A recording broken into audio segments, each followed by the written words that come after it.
এই very good evening deer job aspirant, কেমন আছেন সবাই? আশা করি সবাই ভালো আছেন এবং সুস্থ আছেন। আজকে আমি এই ভিডিওটিতে আবারও ত্রিপুরা ফায়ার সার্ভিসের নিয়ে কিন্তু বিস্তারিত আলোচনা করব। খুবই একটি গুরুত্বপূর্ণ ইনফরমেশন আপনাদের দিতে এসেছি। যারা ত্রিপুরা ফায়ার সার্ভিস ক্যান্ডিডেট আছেন তাদের জন্য কিন্তু এই ভিডিওটি সম্পূর্ণ ভিডিওটি দেখুন, স্ক্রিপ্ট না করে, কারণ এই ভিডিওটিতে আমি আজকে আপনাদের জন্য কিছু গুরুত্বপূর্ণ কথা বলতে যাচ্ছি।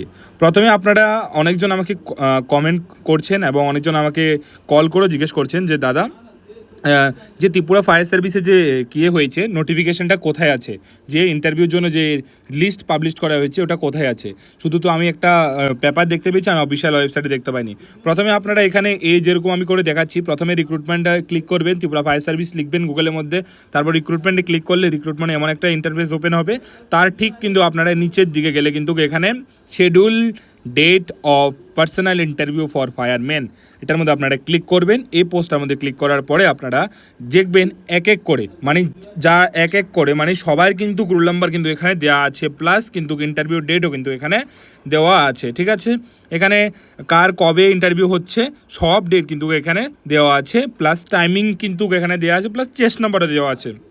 তো এখানে নো ডাউট, কোনো কিছু ডাউট থাকার তো আমার মনে হয় না কোনো কথা আছে। সেকেন্ড কথা, যারা সবাই বলছে যে দাদা টোটাল কতজনকে এখানে ডাকা হয়েছে, টোটাল এখানে প্রায় কিন্তু 1400 জনের উপরে কিন্তু এখানে ডাকা হয়েছে। প্রথম কথা, 1400 জনের উপরে ডাকা হয়েছে।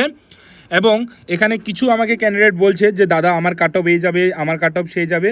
এখানে আমি বলে দিচ্ছি ক্লিয়ার কাট কথা, হয়তো বা খুব কম হাতে গড়া 10 জন ক্যান্ডিডেট এমন থাকবে যারা 70+ মার্ক পাবে।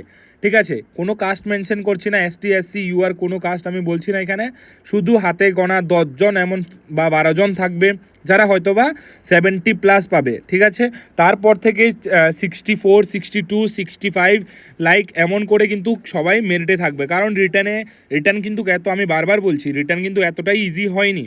ঠিক আছে, রিটার্নটা কিন্তু এতটাই ইজিও হয়নি, এতটা হার্ডও হয়নি, এতটা টাফ হয়নি, মোটামুটি ধরা যেতে পারে একটা মডারেট এক্সাম কিন্তু আমাদের হয়েছে। ঠিক আছে, তারপর আমরা আরেকটা আমাকে আজকে কমেন্ট সেকশনে দেখছি সবাই জিজ্ঞেস করছে যে দাদা আমাদের ইন্টারভিউর জন্য লিস্ট কবে আসবে, মানে কল লেটার কবে আসবে।